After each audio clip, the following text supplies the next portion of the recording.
Welcome back once again. Today, as we're looking at the Sermon on the Mount, we're continuing through Matthew chapter 5. We haven't gotten to chapter 6 yet, but what we're going to look at this time is the question of retaliation. You know, I got two boys at home, and they get into it sometimes. They fight, they argue, they go back and forth, and as a parent, I'm constantly trying to say, can you just pause? Can you stop to listen, to hear what the other person is saying? But what do they do instead? You know, in the heat of the moment, until I'm able to get them calmed down, or until their mom gets in the way and they kind of go, okay guys, you need to stop. There's this constant, the back and forth, and they're going, and they want to be the last one. Because if you're the last one to get a shot at somebody else, you're the winner. But really, in the midst of this, who's winning? We raise the stakes, we up the ante, we keep going and escalating, and do we ever win?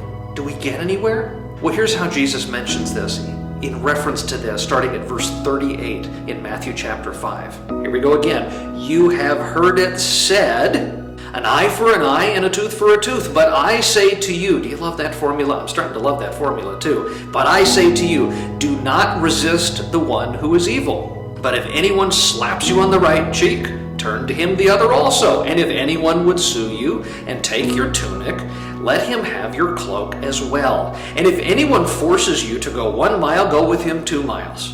Give to the one who begs from you, and do not refuse the one who would borrow from you. There's a lot of stuff going on here. First of all, let's pause for a moment. This whole original thought of the idea, the eye for an eye and a tooth for a tooth, originally in its context in Exodus was a restraint on retaliating against somebody over and above what was done to you. In other words, if someone takes your eye, you're not allowed to blind them completely. You can't take both eyes. Somebody cuts your arm off, you're not going to cut both of their arms off. Now, typically we're not attacking each other these ways. Today we don't do this. Well, most of us don't. Put in that context, my boys arguing with each other.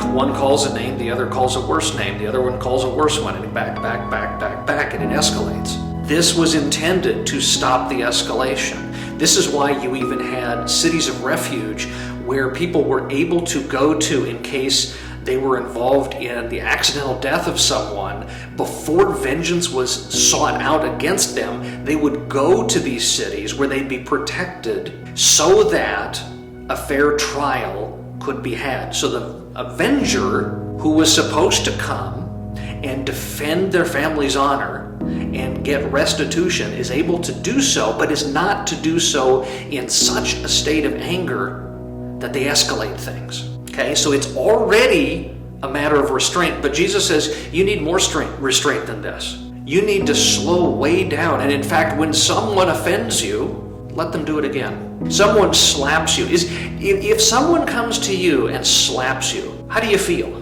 You feel cheap. You feel abused. You feel insulted. And yet Jesus is asking you in the middle of feeling insulted to say, you know what? Instead of lashing back, instead of saying, you have no right to do this, you turn the other cheek to them and say, go ahead and do it again. Not tauntingly, but you're not resisting them. You're not fighting against them. The intent here is, to some degree, to throw them off their game, because we're used to the back and forth, we're used to the fighting. But Jesus is pausing the fighting and saying, instead of continuing this, you can stop it by not adding fuel to the fire, by not coming back and firing back at them. Similarly, he's pointing out if someone is taking something from you. So you have the Jews who were held captive to some degree within their own nation. They were not a free state. A Roman soldier could come and say, I need you to help me carry my stuff, and we're going to go from this town to this town. It's only about 1 mile, but you're going to come with me.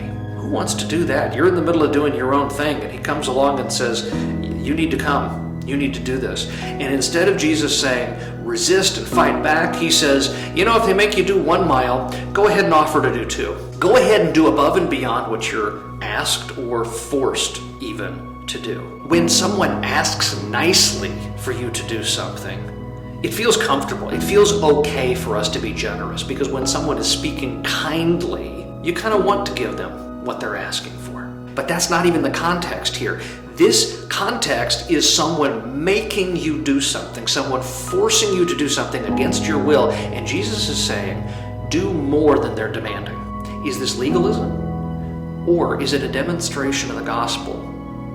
When we give vocationally, sharing what we have, the skills we have, even the skills we don't necessarily want to share, we share them, looking out for the other person and saying, yeah, you need this help, I'll give you even more help. Someone comes and asks for a donation of food, and you give them more than they're asking for. They need supplies of some kind. They need monetary help.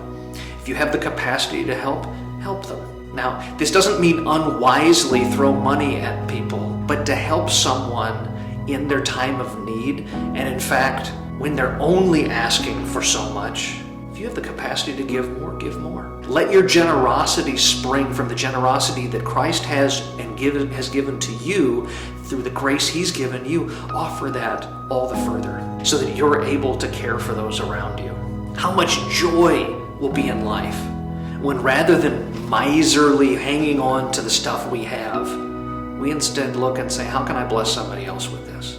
With my time, with the things that I have, the treasure that God has blessed me with. How can I bless someone else? How can I be of help to someone when they're insulting me so that we can restore the relationship rather than continuing the fight? I don't often do this. Plenty of times I want to fire back because I think, you know what, you've thoroughly insulted me. But to some degree it's a matter of figuring out, how do I move on? How do I not carry with me the wounds and the hurts? And maybe in this way, by offering grace back to someone, I help them to deal with and move on from their wounds and their hurts. And in that way, we bless everybody that we all encounter and try one small act of kindness at a time to make this a better world to live in. God bless. And once again, I'll see you next week.